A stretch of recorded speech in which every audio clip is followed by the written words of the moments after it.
श्री स्वामी समर्थ. स्वामी महाराज तुमच्या सर्व चांगल्या इच्छा पूर्ण करो ही स्वामींच्या चरणी प्रार्थना करते आणि आजच्या या नवीन व्हिडिओला सुरुवात करते. 18 जानेवारी 2026 वार रविवार, एक असा दिवस जो वर्षातून नाही तर अनेक वर्षातून एकदाच असा प्रभावी घेऊन येतो. आजचा हा दिवस म्हणजेच मौनी अमावस्या.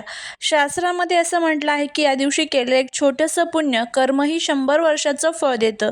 या दिवशी मौन पाळणारा मनुष्य स्वतःचं नशीब बदलू शकतो.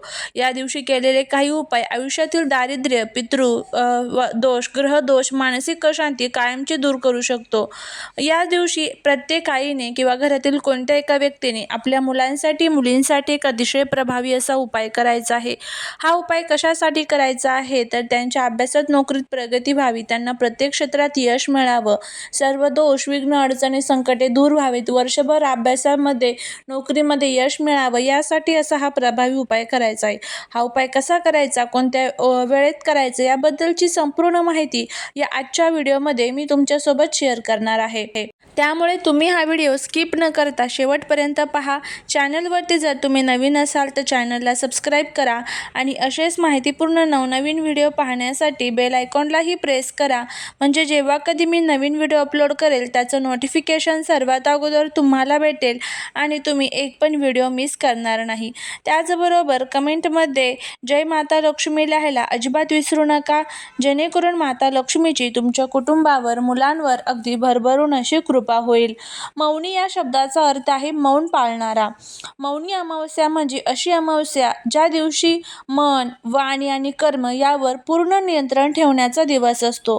पुराणांमध्ये सांगितलेलं आहे, या दिवशी मन शांत ठेवलं, वाणीवर संयम ठेवला आणि ईश्वर स्मरण केलं तर माणूस जन्मोजन्मीचे पाप जाळू शकतो.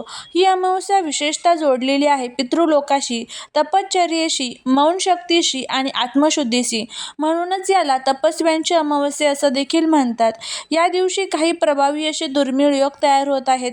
या दिवशी शिवचंद्र योग तयार होत आहे आणि सर्वात महत्त्वाचं, या दिवशी गंगाच्या पाण्यामध्ये स्नान करायला विशेष महत्त्व असतं. म्हणजेच गंगा स्नानाला विशेष महत्त्व असतं. जर तुम्हाला शक्य होत असेल तर या दिवशी आवर्जून तुम्ही गंगा स्नान करावं. नाही तर मग आपल्या घरामध्येच अंघोळीच्या पाण्यामध्ये तुम्ही हे चं जे पाणी आहे तर ते टाकून तुम्ही अंघोळ करू शकता. त्याचबरोबर या दिवशी घरामध्ये काही चुका ज्या आहेत तर त्या आवर्जून आपल्याला टाळायच्या असतात. त्यामध्ये खोटं बोलू नका, कोणाशी भांडण करू नका, मांस, मद्य, कांदा, लसूण टाळा, केस, नखे कापू नका, शिवीगाळ किंवा निंदा टाळा, उगाच झोपून दिवस घालवू नका, मौनाचा अपमान करू नका, दान न करणे, दिवा न लावणे, पितरांची आठवण न काढणे, नकारात्मक विचार करणे, या चुका चुकूनही या दिवशी करू नका. या दिवशी केलेले खूप आणि प्रभावी असे उपाय यामुळे आपल्या जीवनातील दारिद्र्य, दुःख, अडचणी ह्या दूर होत असतात. आणि आईने आपल्या मुलांसाठी केलेला हा दिव्याचा उपाय खूपच प्रभावी मानला जातो, जेणेकरून मुलांचा अभ्यास, बुद्धी, परीक्षा, नोकरी, करिअर, भविष्य या सर्वांसाठी हा उपाय जो आहे तर तो खूप प्रभावी असा मानला जातो. आईने लावलेला दिवा हा फक्त दिवा नसतो, तो आशीर्वाद असतो, संरक्षण असतं आणि भविष्य घडवणारी शक्ती असते. मौनी अमावस्येला लावलेला हा दिवा मुलांच्या आयुष्याचा अंधार दूर करतो आणि यशाचा मार्ग खुला करत असतो. दिवा कोणत्याही दिवशी लावला जातो, पण मौनी अमावस्या हा दिवस वेगळा का आहे आणि आईने हा दिवा का लावावा तर बघा, मौनी अमावस्येला चंद्राची ऊर्जा अत्यंत सूक्ष्म असते. मनावर परिणाम करणाऱ्या लहरी शांत होतात. त्यामुळे आईची प्रार्थना थेट मुलांच्या जीवनावर आणि नशिबावरती परिणाम करते. या दिवशी लावलेला दिवा सामान्य प्रार्थना नसून तपश्चर्येसारखा फल देते. मुलांचे आयुष्य जे आहे तर ते अभ्यास, लक्ष आणि आत्मविश्वास, निर्णय शक्ती हे सर्व चंद्राशी संबंधित आहे. मौनी अमावस्येला चंद्र कमजोर असतो, म्हणूनच मुलांमध्ये चिडचिड, लक्ष न लागणे, भीती आणि अपयशाची भावना याचा प्रभाव जास्त वाढू शकतो. त्या दिवशी लावलेला दिवा चंद्रदोष शांत करतो आणि मुलांचे मन स्थिर करतो. शास्त्रात दिव्याला म्हणतात तमसो मा ज्योतिर्गमय, म्हणजेच काय तर अंधारातून प्रकाशाकडे जाण्याचा मार्ग. आईने मुलांसाठी दिवा लावणे म्हणजे अज्ञान दूर करणे, अभ्यासात उजेड आणणे आणि करिअरचा मार्ग स्पष्ट करणे. हा दिवा मुलांच्या बुद्धीच्या दिव्याला पेटवतो असं म्हणतात. देवाची पूजा सगळे करतात, पण शास्त्रात म्हटलं आहे मातृदेवो भव, म्हणजेच आईच्या हृदयातून निघालेली प्रार्थना थेट ब्रह्मांडापर्यंत पोचते. म्हणून अमावस्येला आईचा संकल्प हा 10 पट 100 पट शक्तिशाली ठरतो. आणि हा दिवा जर तुम्ही लावला तर अनेक जे अडचणी आहे मुलांच्या जीवनातील तर त्या दूर होण्यासाठी मदत होते.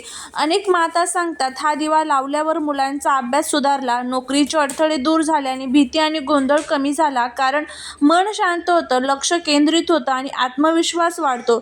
या दिवशी घेतलेला संकल्प सहज फळ देतो. आईचा संकल्प असतो माझं मूल आयुष्यात यशस्वी व्हावं. हा संकल्प त्या दिवशी ब्रह्मांड स्वीकारतो आणि सर्व ज्या अडचणी आहेत तर त्या दूर करण्यासाठी मदत करत असतो.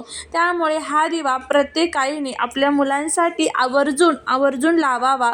आता हा दिवा कसा लावायचा आहे त्याबद्दलची माहिती घेऊया. आता बघा, जर आईला हा दिवा लावणं शक्य नसेल तर मग काय करावं, तर घरातील कोणत्याही इतर व्यक्तीने जर हा दिवा लावला तरी सुद्धा चालू शकतं. तर हा दिवा तुम्हाला अमावस्येच्या दिवशी संध्याकाळी सूर्यास्तानंतर लावायचा आहे.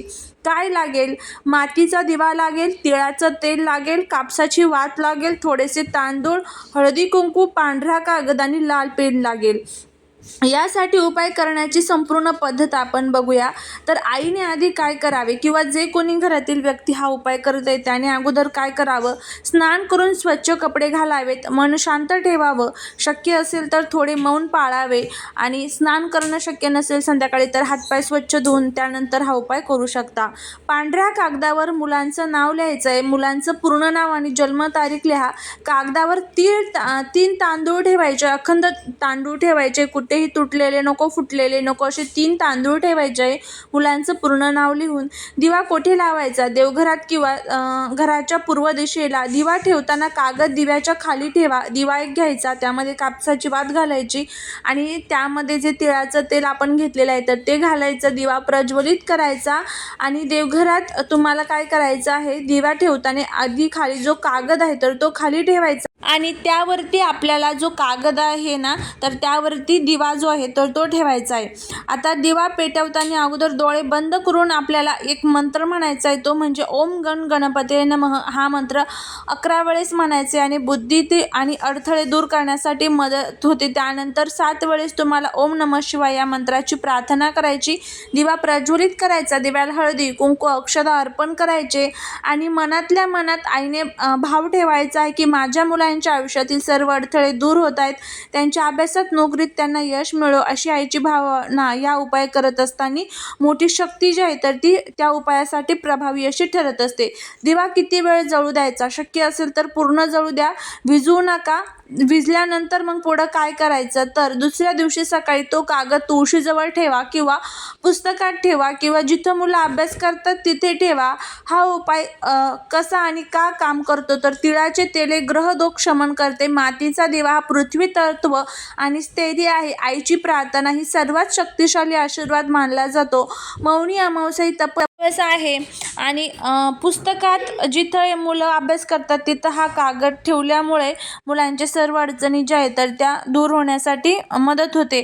मुलांचे नशीब उजळणारा हा दिवा मानला जातो. उपाय करत असताना काही गोष्टी लक्षात ठेवा. दिवा रागात लावू नका, मनात शंका ठेवू नका, झालं की नाही असा विचार करू नका, कोणालाही सांगू नका की उपाय केलेला आहे.